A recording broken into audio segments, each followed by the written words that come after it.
people have kitchens that look like bathrooms, because it's a place where you do something that is sort of necessary, but you don't want it out in front.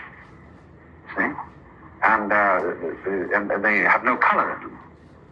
They're just places to do something utilitarian.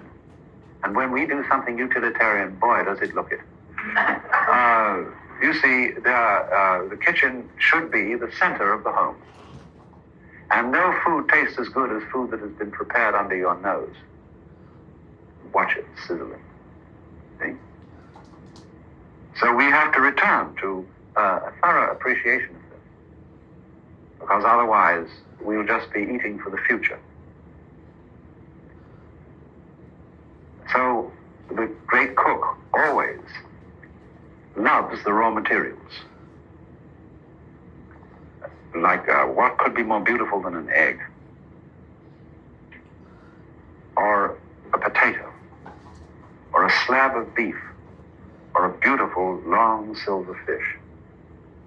And you arrange these things on a board in your kitchen. And before cooking, you should always lay things out and enjoy their appearance, sitting there.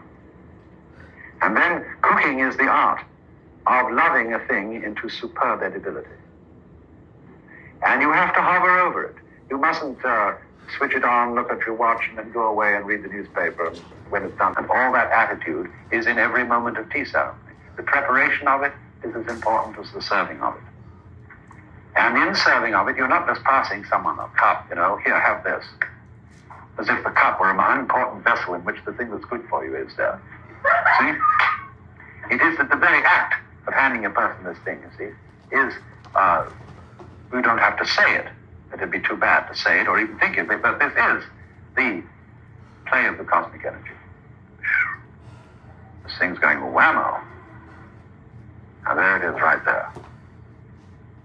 So don't, it is saying, don't fritter away the moment.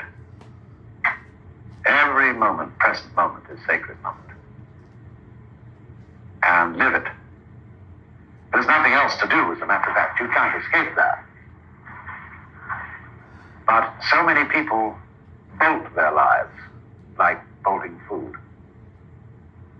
And then they wonder where it's all gone.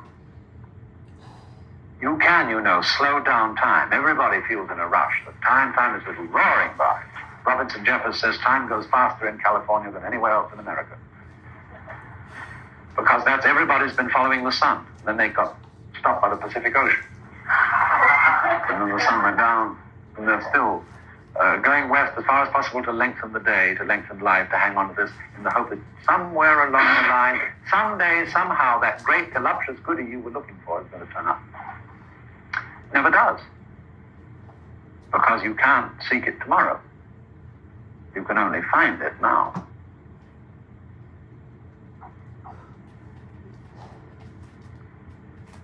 So then,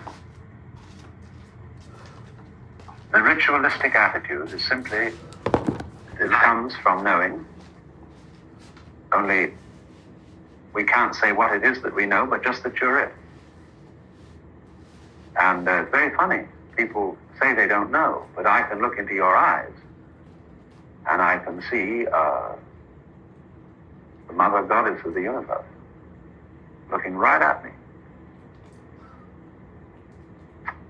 People blinking their eyes and saying, "What, me?" I don't know anything. But those eyes, wow, look down into those.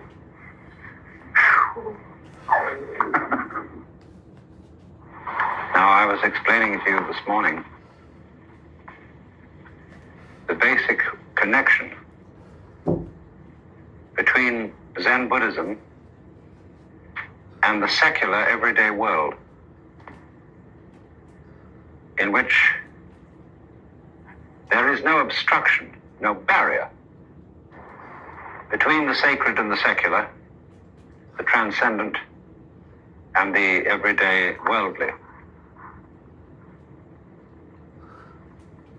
If you see you relate to the transcendent, to God, or whatever, as something that could be an object of knowledge, then you put God down among things.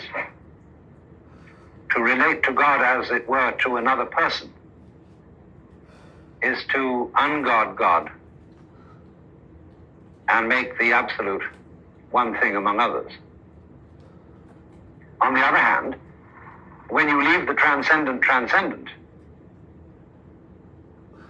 you can't think about it at all.